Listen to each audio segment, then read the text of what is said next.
సహకరించిన సందర్భంలో మీకు హృదయపూర్వకంగా కృతజ్ఞతలు తెలియజేస్తా ఉన్నాం. ఒకవైపు దేశం మొత్తం కానీ అంతర్జాతీయ స్థాయిలో ఉన్న అనేక మంది పారిశ్రామికవేత్తలు తెలంగాణ రాష్ట్రం వైపు చూస్తూ ఉంటే, మరొక వైపు రాష్ట్రంలో పెట్టుబడులు రావద్దు, పరిశ్రమలు అసలే వద్దు, నిరుద్యోగ యువతకి బీఆర్ఎస్ నిన్ననే మరొకసారి టీఆర్ఎస్ పార్టీకి సంబంధించిన నాయకత్వం ఆలోచన విధానాన్ని మరి మాజీ ముఖ్యమంత్రి గారు కేసీఆర్ గారు చెప్పకనే చెప్పారు. వారి మాటల్లో అదే ధ్వనిస్తా ఉంది. గ్లోబల్ సమ్మిట్ కు సంబంధించి 5 లక్షల కోట్ల పైమించి పెట్టుబడులు ఎంఓయూలు జరిగితే, ఆ ఎంఓయూలను అంటే మెమోరాండమ్ ఆఫ్ అండర్స్టాండింగ్ సంబంధించి గొప్ప పారిశ్రామికవేత్తలు చేసుకున్న ఈ ఎంఓయూ సంబంధించిన అంశాన్ని చాలా తేలికగా కొట్టిపడేసి పారిశ్రామికవేత్తలకు పెట్టుబడులు పెట్టాలని వారిని నిరుత్సాహపరిచే విధంగా వారి మాటలను మేము ఖచ్చితంగా ఖండిస్తా ఉన్నాం. రాష్ట్ర అభివృద్ధి జరుగుతుందంటే వారికి ఉన్న నిజంగానే కేంద్ర మంత్రిగా చేసినారు, 2 మార్లు రాష్ట్ర మంత్రిగా, రాష్ట్ర ముఖ్యమంత్రిగా తెలంగాణ రాష్ట్రాన్ని ముఖ్యమంత్రిగా వారు ముందుకు తీసుకెళ్లడం జరిగింది. ఇప్పుడు చేస్తా ఉన్న అభివృద్ధికి దోహదపడి వారి మంచి సూచనలు, సలహాలు, దాంతోపాటు ఈరోజు రాష్ట్ర అభివృద్ధి గురించి, రాష్ట్రాన్ని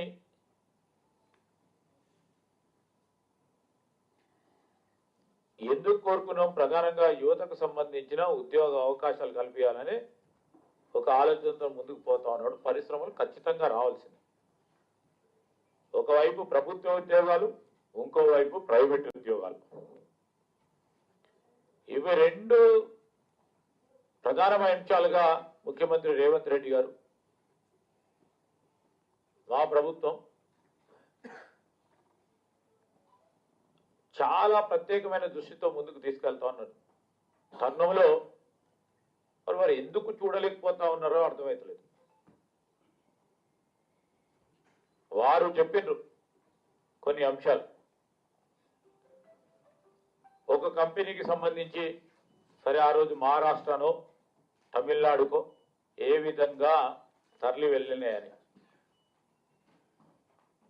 మేము అనేక సందర్భాల్లో చెప్తా ఉన్నాం. ఒప్పందం చేసుకున్న ప్రతి కంపెనీకి సంబంధించి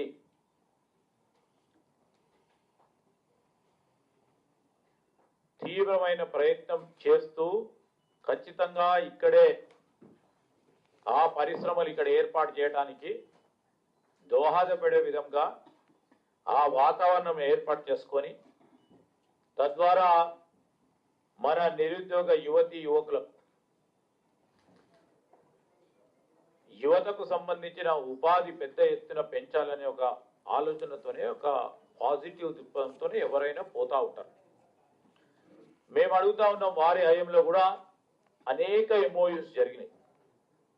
సింపుల్ ప్రిన్సిపల్ దాంట్లో ఒప్పందం చేసుకున్నప్పుడు ఒప్పందం పరంగా ప్రభుత్వం ఇస్తా ఉన్న రాయితీలు, సబ్సిడీలు, ఇక్కడ ఉన్న అడ్మినిస్ట్రేటివ్ వాతావరణానికి సంబంధించి ఎక్కడ కూడా ఇబ్బంది రాకుండా ముందుకు తీసుకెళ్లే ప్రయత్నం ఏ ప్రభుత్వం చేస్తుంది. వారు చేసినో లేదు. కానీ ఈరోజు వారి ప్రభుత్వంలో కూడా ఎంఓయూ చేసుకున్న ప్రతి కంపెనీ రాలేదు. మాకు అర్థం తెలుసు దాని గురించి. మేము ఎప్పుడూ ఆ విషయాలని కూడా రచన చేయలేదు. ఎందుకు చేయలేదు? పెట్టుబడులు రావాలి. ఇది కంటిన్యూషన్ ప్రాసెస్. ఎక్కడ ఆ కంపెనీలకు సంబంధించిన వీలు సౌకర్యం ఉంటుందో, సబ్సిడీలు, రాయితీలు, వారికి సంబంధించిన లాభాలు ఏ విధంగా జరుగుతాయో దానికి సంబంధించి ఆ రాష్ట్రాల్లో పోయి తిరిగి వారికి సానుకూలంగా అనుకూలంగా ఉన్న రాష్ట్రాల్లో వారు పెట్టుబడులు పెట్టి ముందుకెళ్తారు.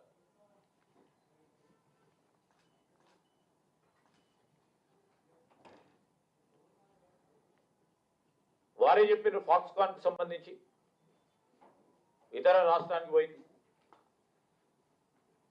కానీ ఈరోజు మేము ధైర్యంగా చెప్తా ఉన్నాం, రాసి పెట్టుకోండి. ఐటీ కానీ, మ్యానుఫ్యాక్చరింగ్ సెక్టర్లో కానీ, ఈరోజు ఏరోస్పేస్ కానీ, డిఫెన్స్ కానీ, రంగాల్లో ఇప్పటికే ఎక్కడ లేనంత ఈకో సిస్టమ్ ని డెవలప్ చేస్తూ పెట్టుబడులు తీసుకొచ్చాం 2 సంవత్సరాల కాలంలో. ఇంకా 3 తీసుకొచ్చి ఈ రాష్ట్రానికి సంబంధించిన పరిశ్రమల అభివృద్ధి కానీ, ఉపాధి కల్పనలో ముందుండే కార్యక్రమం చేస్తాం. సాంకేతిక పరిశోధన, ఇన్నోవేషన్ కు సంబంధించి ఒక గొప్ప వాతావరణం కల్పించాలని, అదేవిధంగా చాలా ప్రముఖంగా మొత్తము అంతర్జాతీయ స్థాయిలో ఉన్న విశ్వవిద్యాలయాలకు సంబంధించి ఇక్కడ రావటానికి వారు ఆసక్తి చూపెడతా ఉన్నారు.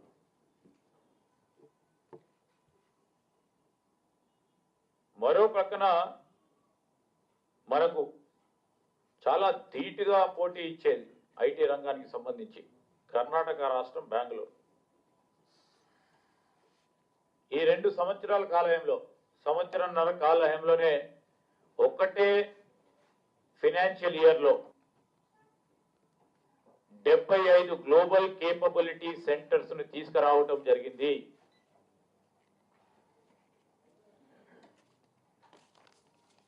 మేము గట్టిగా చెప్తా ఉన్నాం, గర్వంగా చెప్తా ఉన్నాం, ప్రపంచంలో ఉన్న అతి పెద్ద కంపెనీకి సంబంధించిన జీసీసీ మన దగ్గర ఉన్నది. అత్యధిక జీసీసీలు 1 సంవత్సర కాలంలోనే మనకు రావటం అనేది మీరే చూసారు. ఇది మేము 2 సంవత్సరాల కాలంలో ప్రభుత్వం వారికి ఇచ్చిన గొప్ప నమ్మకంతో ఇక్కడ కల్పిస్తా ఉన్న వారికి అనుగుణమైన వాతావరణానికి సంబంధించి మాపై నమ్మకం పెట్టుకొని జీసీసీలు వస్తూ ఉంటే, ఈరోజు మేము కాదు, అంతర్జాతీయ స్థాయిలో కానీ, జాతీయ స్థాయిలో పత్రికల్లో కానీ, ప్రసార సాధనాల్లో కానీ Hyderabad in future is going to become the GCC capital అని చెప్తా ఉన్నారు.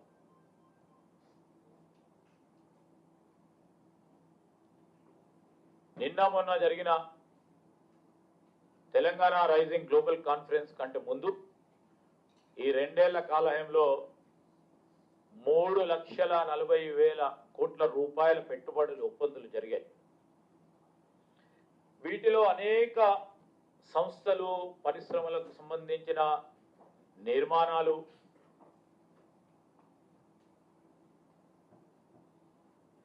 వారందరూ కూడా చేపడతా ఉన్నారు.